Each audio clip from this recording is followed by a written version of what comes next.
Gini, cacing di dalam darah itu khususnya jadi ada operasi kuantel yang keluar. Waktu saya masih bekerja di sini ini sebetulnya tidak ada tuh obat untuk schistosoma ini. Waktu itu 30 tahun, 40 tahun yang lalu, waktu itu obatnya ini mahal. Ada obat yang sangat poisonous, antimon sebagai, tapi susah dipakainya dan tidak ada uang. Jadi ini negara miskin, jadi tidak ada uang. Padahal 30 tahun yang lalu itu di perusahaan-perusahaan Jerman, perusahaan farmasi sudah ada tuh obat-obat, tapi dia tahu bahwa tidak ada market, tidak ada yang orang yang mau bayar. Maka itu obat-obatnya disimpan terus. Hanya kira-kira ya 20-25 tahun yang lalu itu World Health Organization mendesak kita mesti ini jadi persoalan negara. Makanya mulai waktu itu jadi obat-obat ini keluar. Nah ini jadi ada soal politik penjualan obat juga. Ada pertanyaan lain sebelum saya mau membahas ada 3 buku ya, hanya dengan 1-2 menit saja.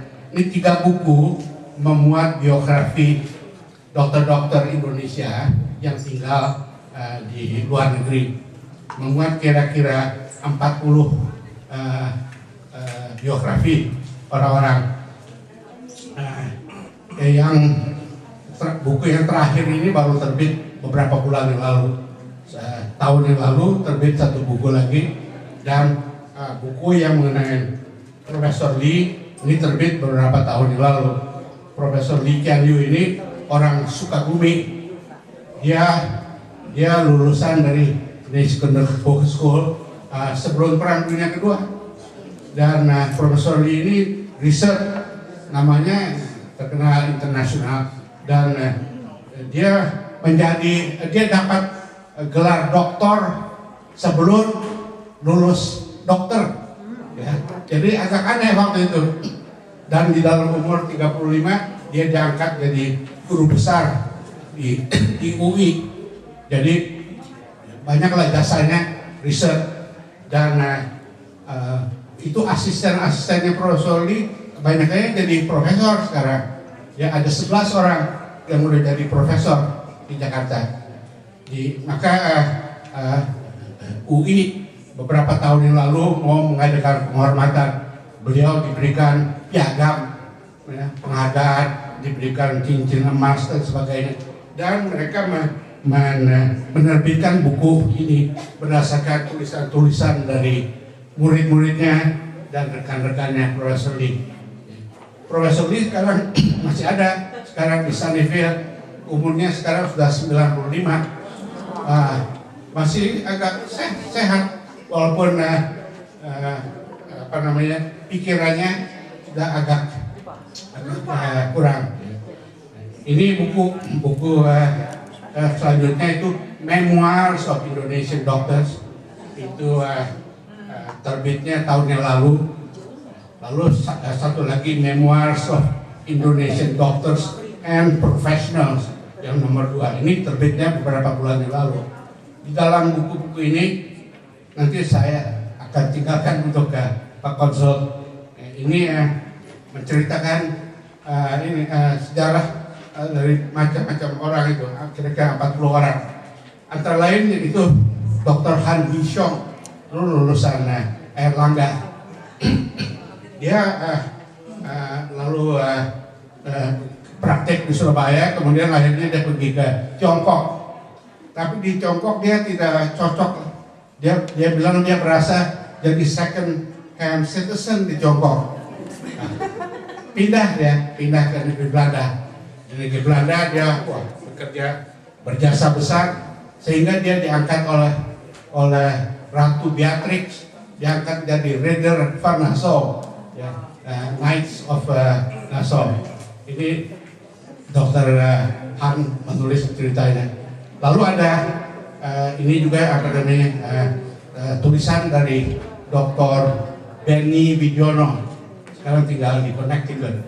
Dr. Benny ini bekerja di United Nations, sudah 30-40 tahun dia bekerja, ditugaskan di Chile, Thailand, dan dia seorang ekonom. Lalu dia terakhir ini dia ditugaskan di Kamboja jadi semacam gubernur di daerah provinsi Siem Reap yang ada Angkor Wat-nya itu. Dia jadi gubernur situ, maka banyak hubungan dengan Nordon Sihanouk, dengan Hun Sen, ya, dengan Khmer Merah dan sebagainya. Nah, itu dia tulis juga tentang dia punya pengalaman di Kamboja. Lalu ada juga tulisan dari Dr. Yushu Lim. Dia seorang sosiolog. Dia bekerja di Jerman, dapat tugas untuk menilai Indonesia untuk satu badan yang memberikan bantuan luar negeri. Maka Dr. Lim ini menulis tentang Indonesia, keadaan di Indonesia 30 tahun selama Pak Harto. Jadi ini tulisannya saya kira ada macam-macam statistiknya juga, mungkin ada baiknya kalau bisa dibaca sedikit, mungkin kita bisa belajar. Lalu satu cerita juga di dalam ini, Dr. Tan Sin Hin. Dr. Tan Sin Hin tinggal di sini di Orenda, dan dia jadi dokter anak dari Bung Karno, ya, Megawati, Guntur waktu itu. Tapi dia sering juga dipanggil oleh Bung Karno ke istana. Ya. Jadi banyak ceritanya tentang Bung Karno. Dia diajak Bung Karno ke Cilincing makan sate di pinggir jalan, diajak ke Glodok, dan kadang-kadang dipanggil Bung Karno masih pagi-pagi. Bung Karno lagi sikat gigi, masih dalam celana pendek, dia udah dipanggil. Ya. Jadi ada ceritanya yang ini mengenai istana. Dan Dokter Tan itu waktu ada percobaan pembunuhan Bung Karno di istana, Bung Karno ditembak segala itu, lalu ya Menteri Agama segala ditembak segala. Itu Dokter Tan ada di situ juga. Nah, dia ceritakan, dia juga turut membantu pengobatan. Jadi ya ini buku-buku saya serahkan kepada Pak Laksiano. Bukunya bisa dibeli, ada alamatnya di situ dari Ex Libris ya. Kalau buku yang dari untuk profesor ini tidak bisa dibeli, atau ini dicetak oleh UI Jakarta dan diberikan cuma-cuma. Ini ada alamatnya di sini, ada untuk Ex Libris namanya. Itu ini harganya mungkin kira-kira berapa? $15 gitu ya. Mereka bisa kirim. Ada pertanyaan lain lagi? Terima kasih.